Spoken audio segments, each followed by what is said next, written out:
What's up, everybody? Welcome to Toko Loco RC. If you are not already a subscriber, please hit that subscribe button, like, share, and comment, and hit the notification bell for future videos. So today I'll be doing a quick review of the ET410.2 by Tekno. This is their mini truggy. It has been out for quite a few months. And I have had a chance to actually use it more recently in some races, and I just want to give my overall opinion and what I think about this mini truggy. This is a 1/10 scale truggy. It can be used, of course, for racing, and you can also build this, of course, for your bashing needs. Whatever you decide is totally up to you. So in today's video, I will just be going over my actual experience building this truggy. I'll also be talking about the quality, and I'll briefly talk about some of the electronics that I'm using. So let's get right into it. So one of the main things I do like about the Tekno vehicles is how easy they are to build. If you're kind of new to building kits, do not be intimidated by the actual build itself. I feel like Tekno does a really good job with their manuals, and they just really do a good job of kind of showing like a step-by-step and how to actually process through the build. So like I said, again, don't be intimidated by actually building one of these. It's not that bad at all.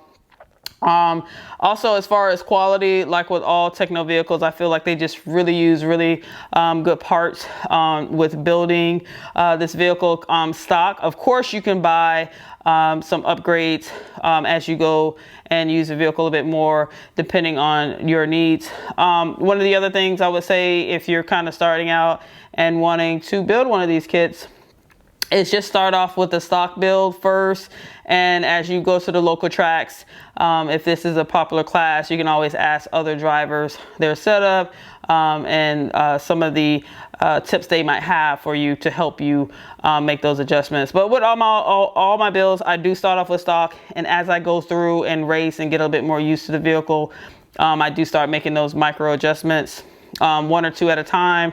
Don't just change everything. That's another tip. Try not to make too many changes all at once.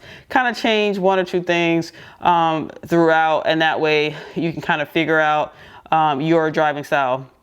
So once again, the build quality is really good. The instruction manual, like with the other vehicles, is really easy to follow. As far as the electronics, I started off with the Tekno 6.5 combo. That combo is actually kind of expensive, and actually my motor did go out on me, which Tekno did warranty that motor.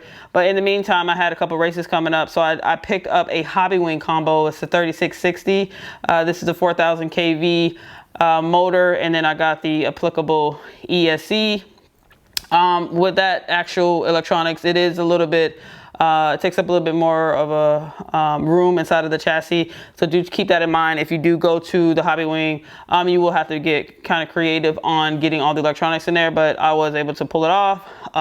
Some of the other smaller motors are meant to, you know, accommodate the receiver and the other things that need to go in here. But with that being said, I've been actually pretty pleased with the 4000 kV motor combo with Hobby Wing. I would like to know the comments below what you guys have been using. Have you been using 6.5, 7.5, or 8.5 turn, or have you been using like a 4000 or 4300 motor? Just kind of want to see what you guys think about the actual electronics that have been working for you guys, because it might help someone else out there. As far as using the vehicle, one of the things I want to point out is this thing is a lot of fun to drive. This is actually slowly becoming one of my favorite classes. I actually drive 5 classes. The mini truggy is one of my favorites. It's the 1/10 scale, of course. Some of the classes that I do run is a 1/10 scale 4-wheel drive. Buggy, e-buggy, e-truggy, and then also I kind of got back into doing 2-wheel drive, indoor only for me. But getting back to the mini truggy, like I said, this is becoming one of my favorite classes, and it's just really fun to drive. It's a little bit more forgiving. If you kind of make a mistake, you can kind of gather yourself a little bit easier with this, because it's just such a you know, wide body you know, type of setup there. So it's just a joy to drive. A couple weeks ago, which I actually posted that race, we actually had 9 of these out there. It was so much fun, and I do have an upcoming race this Saturday, which I'm hoping some people show up and run the mini truggy there. But if I had to say one word to sum this review up, it would be it's a lot of fun. It's really durable. I have done quite a few cartwheels, not on purpose, of course, with the vehicle, and just have found that it to be just like a tank. It just handles everything really, really well. This is one of the vehicles that does take a little bit to get used to, because it's such a wide body chassis that the turns are a little bit different and not as nimble as, say, like a two-wheel drive or even a wheeler or something like that. So that's one thing I did have to get used to, is that the turning radius is just a lot different. But once you get used to that, I mean, you could just punch it and, you know, take big jumps. I just have no fear when I'm out there driving this thing, and it's just going to come to a matter of course, getting more and more used to the vehicle to actually get some more podiums with this thing. And just like with any other vehicle, you know, I've been racing for about a year, and you know, racing these classes, I've learned a lot. I'm still learning.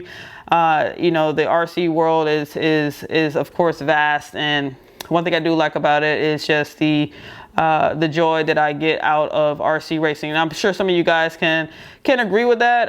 It's like the one thing I look forward to after a long week of working. I'm just like, I want to go race. Like Saturday is like my day to kind of just turn my brain off and just go have some fun with some fellow drivers. So with that being said, like I said, this is definitely gaining some more popularity up here in North Florida. A lot of the tracks out here have been running this class. I actually ran this class. So far, I've run this at Newberry, which is the Newberry RC Park. Good group of guys out there that run a good program. Also Callahan, also a good group of people out there that's working on the track as well. And then I also have raced this indoor with some slicks, which slicks are not on this table right now. I just have my outdoor wheels right here, but it handles any situation really, really well. So just to sum this up, I mean, if you're thinking about getting the ET410.2, if this is kind of a class that's in your area, I would recommend it. Or if you're looking to get a, you know, smaller form factor vehicle that can handle bashing a little bit more than maybe some of the other vehicles, I would highly recommend picking up the ET410.2. If you guys have found this video to be helpful in any way, if you have any comments that you can share with other drivers, please leave those comments down below. And until next time.